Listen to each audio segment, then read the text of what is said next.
Hey guys, Travis Martell here with Martell Elite Fitness. Today we're going to talk about the plank. I believe the plank is the first building block to developing a strong core.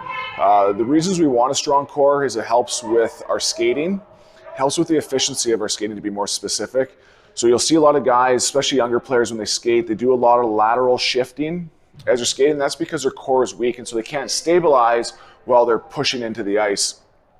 So today, focusing on the plank, like I said, that first building block, if we get a good strong core, it'll help allow us to get stronger in all other areas.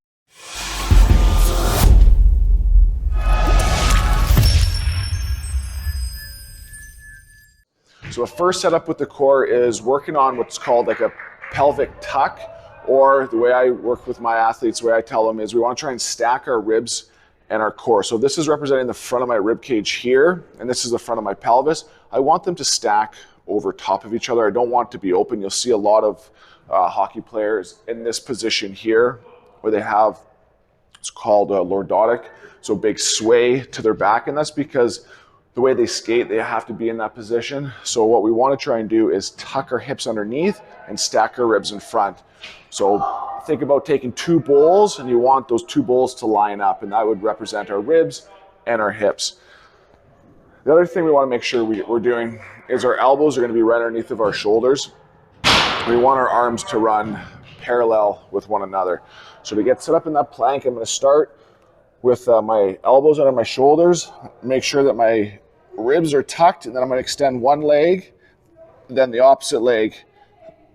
So you'll see a lot of young kids, they're going to be in this position here, and it's because it's easier to hold here. But what we want to do is we want to tuck underneath and then pull back through our chest as we keep our ribs tucked. As soon as you do this, you'll feel all the muscles of the core, even through your shoulders and chest, engage. We don't want to try and squeeze our glutes because we want the front side, so our anterior side, to do the work. So we want that core, so rectus abdominis, down in through our TA. So the deeper core muscles, we want them working. You can see I'm shaking a little bit because to hold this position is actually very challenging. To sit here is much easier. Here I'm relying on my joints to hold me up. In this position, I'm relying on my core to hold me up. You can see as soon as I get in there, I start to shake a little bit. And that's because that core is working.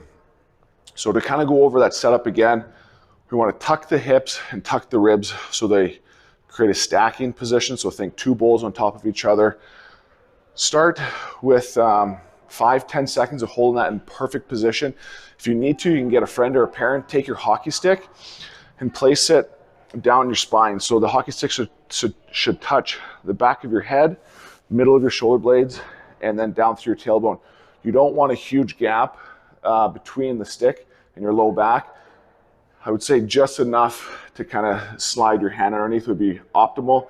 Anything more than that, so if you can get like a fist under there, that's too much of that sway back. And so that hockey stick is kind of representing our spine, and so we would call that a neutral spine. So once again, the hockey stick should touch back of head, between shoulder blades, and then tailbone. And you should be able to hold that 5-10 seconds.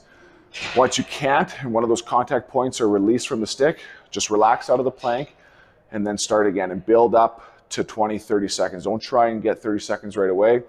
Build it up in smaller increments, so 5, 10 seconds, then 10 seconds, and start adding those up. And once you're strong enough and you can hold a perfect plank for about a minute, then you're able to progress to something more challenging. I hope that helps.